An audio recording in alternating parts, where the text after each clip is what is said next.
I bought a bunch of batteries, but I couldn't solder them directly, so I ended up buying a battery spot welder. These are the ones on my desk. The grinder cost 125 yuan, and I bought the scattered tips. In this video, we'll assemble it and see how it performs. First, let me introduce the components on the desk. The largest one is a super capacitor, rated at 3 farads. You might not have a concept of 3 farads. Usually, we see capacitors rated in microfarads. This capacitor has a capacity of 3 farads per cell. Next, there are 4 wires, 2 of which are for connecting the mainboard and the capacitor. The remaining 2 wires are for soldering, and then there's the mainboard. The brand is Keke. I found that this spot welder has a good cost-performance ratio, even though it uses recycled capacitors.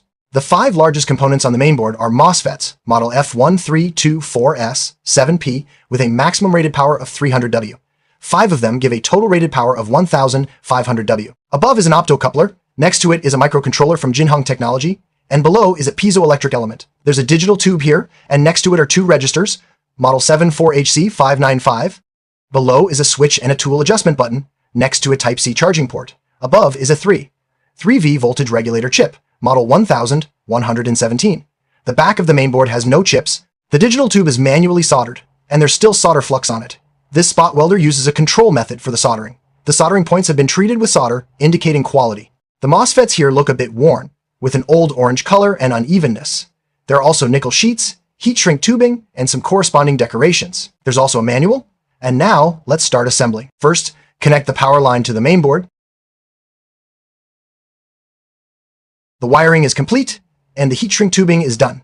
I couldn't find a lighter, so I had to use a heat gun instead, but it looks quite nice. Then, connect the capacitor, paying attention to the positive and negative terminals. The seller kindly marked them. Okay, assembly is complete. This is the final appearance. It's a bit rudimentary without a casing. Once I finish my work, I'll design a 3D printed casing for it, which will be safer and more aesthetically pleasing. Now let's charge it and later do some spot welding to see how it performs. Currently, the voltage is 0, 93V. Okay, it's charged now. I just used this to check the current and found it doesn't work because the capacitor's content is very small. After connecting the charger, it directly pulls the second voltage, and the charger detects a short circuit, automatically reducing the output. However, this device can't work at the second voltage. It just cuts off the output. I'm currently using the power bank from the last video to monitor this current.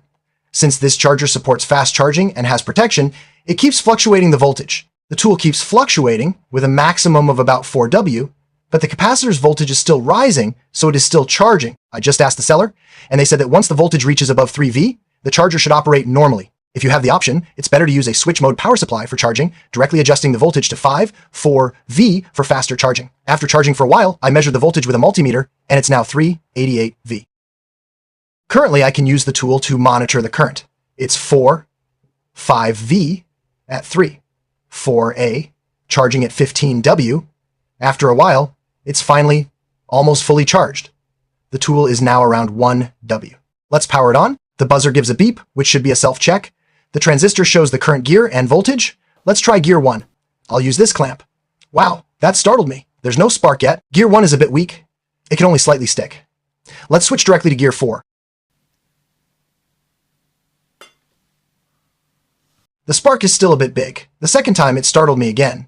Gear 4 is quite stable. I can directly fix the tweezers on it and then solder the battery.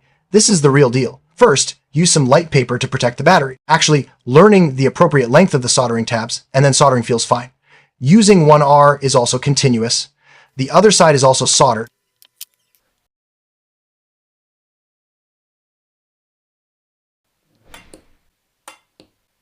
The tip of this soldering pen is flat, so the solder joints come out in a crescent shape.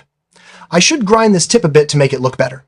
The soldering is complete. Aside from not being aesthetically pleasing, everything else is fine. The capacitor discharges to 0 volts, meaning soldering such a battery is fine. But the assembly should be no problem. It's more than enough. I just tried it again at gear 6, and the tweezers got burned through. Its maximum gear is the hint gear, so its potential is still quite large. Therefore, I recommend this type of capacitive welder when purchasing. And that's it for this video. Don't solder all the remaining batteries like this and connect them together. Do you think this spot welding has other uses or ways to play?